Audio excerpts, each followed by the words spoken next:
আসসালামু আলাইকুম, কি অবস্থা সবার? আজকে আমি আস্ত তেলাপিয়া মাছের বারবিকিউ করব। আমি এখানে 1 কেজির একটু উপরে হবে একটা তেলাপিয়া মাছ ভালো করে কেটে ধুয়ে নিয়েছি। মাছটা আমি কিভাবে কেটেছি আপনাদের একটু ভালো করে দেখিয়ে দিচ্ছি। মাছটা আমি এমনভাবে কেটে নিয়েছি যাতে আমি যে মশলাগুলো মাছটাতে ইউজ করব সেই মশলাগুলো যাতে এর ভেতরে ভালো মতো প্রবেশ করে। এবার মশলা তৈরির জন্য 2 টেবিল চামচ গুঁড়ো দুধের সাথে 1 টেবিল চামচ হালকা গরম পানি মিশিয়ে নিয়েছি। অল্প করে আদা আর রসুন বাটা মিশিয়ে নিচ্ছি।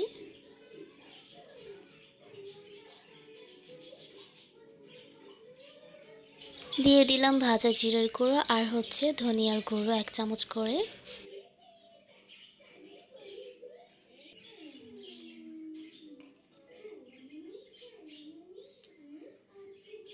2 টেবিল চামচ মরিচের গুঁড়ো দিয়ে দিব আর অল্প একটু হলুদের গুঁড়ো।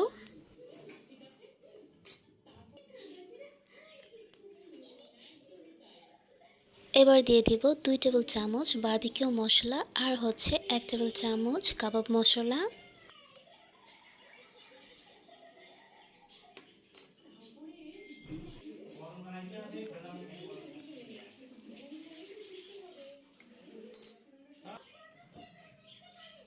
এক টেবিল চামচ লবণ আর একটু লেবুর রস।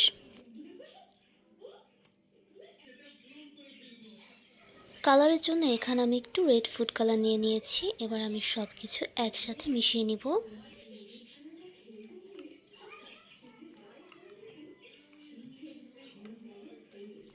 মেশানো হয়ে গেছে। এবার আমি মাছটাতে মশলাটা ভালো করে মেখে নিব। আমি কিন্তু মাছটাকে এমনভাবে কেটেছি যাতে মাছটাতে মশলাটাও ভালো করে ঢুকে আর মাছটাও না ভাঙে। অল্প একটু করে কাটলে দেখা যাবে এর ভেতরে কিন্তু মশলাটা ভালো করে ঢুকবে না আর তখন মাছটা খেতেও ভালো লাগবে না। কাটা অংশগুলোর ভেতরে মশলাটা ভালো মতো মেখে নিতে হবে।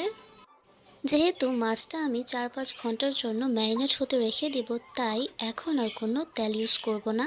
তেলটা এখন ইউজ করলে মাছ থেকে মশলাটা ছেড়ে আসবে। চাইলে মাছটাকে সারা রাতের জন্য ম্যারিনেট করে পরের দিনও ফ্রাই করে খাওয়া যাবে। তো কয়েক ঘন্টা পর এবার আমি মাছটাকে ফ্রাই করে নেব। তো আমি এখানে টমেটো সস দিয়ে দিলাম। সসটা আসলে তখনই দেওয়া যেত, বাট আমার তখন খেয়াল ছিল না। এবার আমি সরিষার তেল দিয়ে দিলাম। তেলটা ভালো করে মেখে নিয়ে এরপর এটাকে আমি ফ্রাই করে নেব।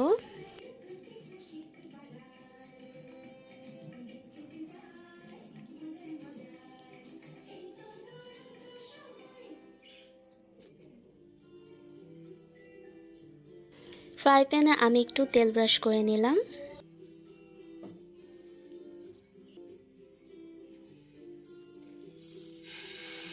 এবার আমি মাছটাকে সুন্দর করে দুটি পাশ ভালো করে ভেজে নেব।